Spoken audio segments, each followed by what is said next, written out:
बरीचशी नुकसान झाले. दुकाने पण रातोरात गायब आणि ते कॉन्ट्रॅक्टदाराने काम घेतलेलं त्याचा शिलाफ होता तो अर्धवट टाकून पळालेला आहे. शासनाने त्याच्यावर कारवाई करावी आणि काम चालू करायला सांगावं. अशी बरीचशी नुकसान झालेली आहे. ते तर एखादाच कोसळली तर पब्लिकची पण नुकसान होऊ शकते. एवढं बोलून मी त्या कॉन्ट्रॅक्टदारावर कारवाई करावी.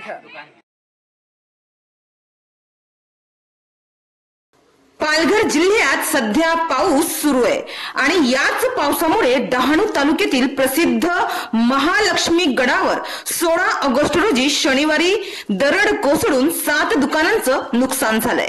डहाणू तालुक्यातील प्रसिद्ध महालक्ष्मी गडावर शुक्रवारी मध्यरात्री म्हणजेच शनिवारी मुसळधार पावसामुळे मोठी दरड कोसळून 7 दुकानांचं नुकसान झालंय.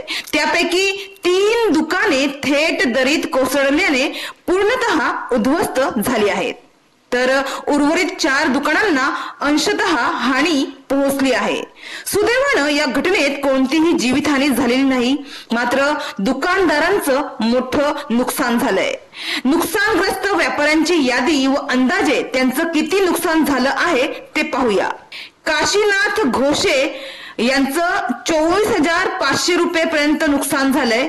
वालू घोषे त्यांचं 22,000चं नुकसान झालंय. विनोद घोषे त्यांचं 7,000चं नुकसान झालंय.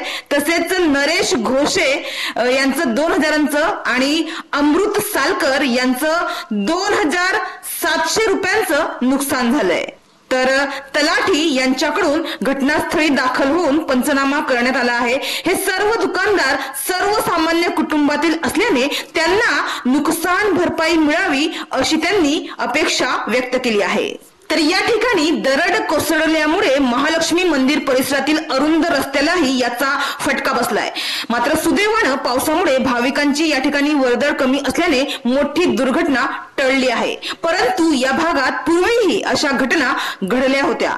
2022 साली देखील मोठ्या प्रमाणात दरड कोसळून दुकाने उद्ध्वस्त झाली होती. महालक्ष्मी गडावर दरवर्षी हजारो भाविक देवीच्या दर्शनासाठी गर्दी करतात आणि विशेषतः पावसाळ्यात आणि सणासुदीच्या काळात भाविकांची मोठी उपस्थिती असल्याने भविष्यात या ठिकाणी गंभीर दुर्घटना होण्याची भीती व्यक्त होत आहे. त्यामुळे गडाच्या सुडक्यावर संरक्षण जाळी बसवण्याची गरज असल्याची मागणी येथील स्थानिकांनी केली आहे. तर डहाणूचे पोलीस निरीक्षक यांनी भाविकांना व नागरिकांना आवाहन केलं आहे की महालक्ष्मी मंदिर गड येथे दरड कोसळली आहे, त्यामुळे रस्ता अरुंद झालाय. गडावर दर्शनासाठी जाणाऱ्या भाविकांनी व पर्यटनासाठी जाणाऱ्या पर्यटक प्रेमींनी काही दिवस गडावर जाणे टाळावे. सध्या पाऊस सुरूच आहे.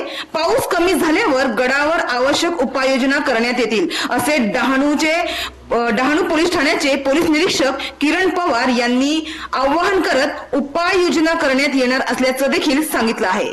तर दरड कोसळल्याची घटना रात्री झाली, त्यामुळे माझे व भाविकांचे प्राण वाचले. जर हे दिवसा घडले असते तर मोठा अनर्थ झाला असता. माझ्या उदरनिर्वाहाचा आधार हेच दुकान होते. मात्र या दुर्घटनेत त्याचे मोठे नुकसान झालं आहे. मला या नुकसानीची योग्य भरपाई मिळावी अशी माझी अपेक्षा आहे असे नुकसानग्रस्त दुकानदार रानशेत आणि वांगडपाडा येथील रहिवासी असलेले विनोद घोषे यांनी अशी अपेक्षा व्यक्त केली आहे.